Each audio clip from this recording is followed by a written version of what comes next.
हाँ तो गाइज आज हम विद्युत मोटर पढ़ेंगे।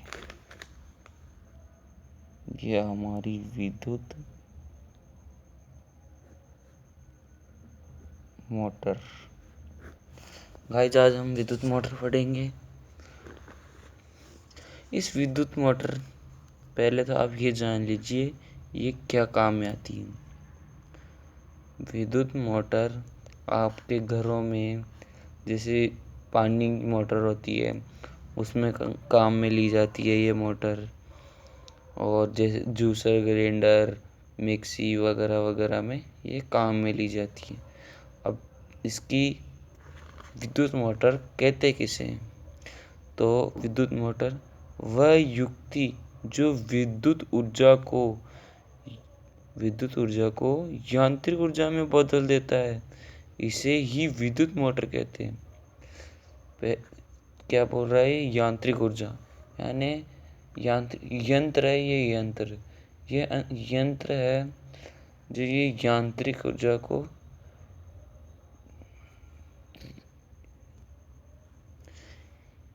विद्युत ऊर्जा को यांत्रिक यानी इसमें जो अपन विद्युत लगाते हैं, ये तार विद्युत जाता है तब ये विद्युत कार्य करता है। इसके कारण कुंडली गतिशील होती है और कुंडली घूमने लगती है। इसी को ही विद्युत मोटर कहते हैं। अब ये किस सिद्धांत पर कार्य करता है? विद्युत मोटर किस सिद्धांत पर कार्य है? ये विद्युत धारा के चुंबकीय प्रभाव पर आधारित है। ये विद्युत धारा के चुंबकीय प्रभाव पर आधारित है। जब किसी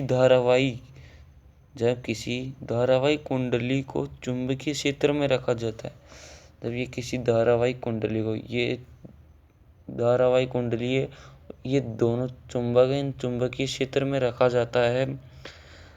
चुंबकीय क्षेत्र में रखा जाता है तो उस पर एक बल युग्म कार्य करता है। बल युग्म का मतलब होता है जैसे ये अपनी कुंडली है तो कुंडली A B C D, अब चुंबक की दिशा N से S की ओर होती है तो ये इस तरफ बल देगी, यानी ये बल N से S की तरफ होगी तो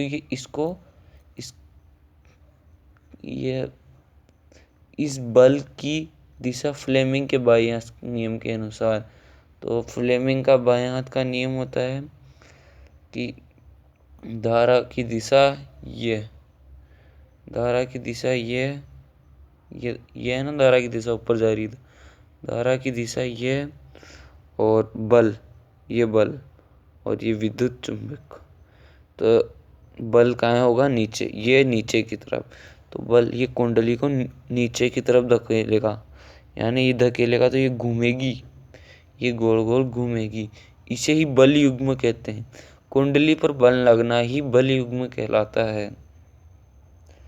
अब इसकी कार्यविधि देख लेते हैं अपन। कार्यविधि, इसमें एक क्वेश्चन और आता है कि विद्युत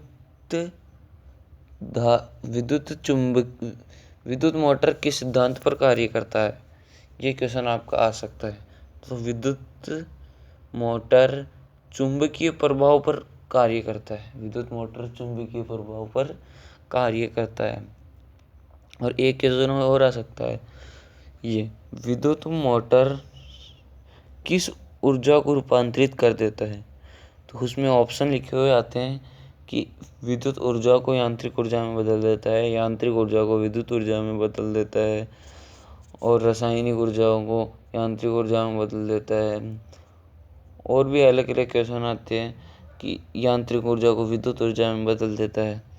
लेकिन विद्युत ऊर्जा को यांत्रिक ऊर्जा में बदलना ही विद्युत मोटर कहलाता है। ये क्वेश्चन इम्पोर्टेंट है।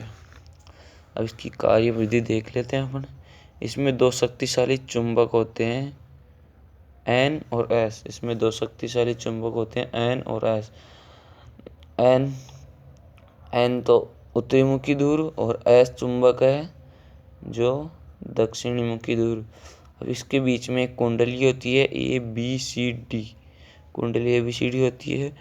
इसके तारों पर दो विभक्त वल्ले, इसका मतलब होता है कि ये एक वल्य है। वल्य का मतलब होता है रिंग। वल्य को इंग्लिश में रिंग बोलते हैं। रिंग अपन जो अंगुली में पहनते हैं ना, रिंग, वो वाली रिंग। अब विभक्त यानी इसको दो भागों में बांटा गया है, यानी यहाँ से तोड़ दी है इसको, ये दो भागों में। तो ये कुंडली के सिरे हैं ना, जो यहाँ पे जुड़े हुए हैं, किस पे, विभक्त वल्य पे जुड़े हुए हैं कुंडली के सिरे। और इन कुंडली के सिरों से बुरुष एक्स और वाई जुड़े हुए हैं।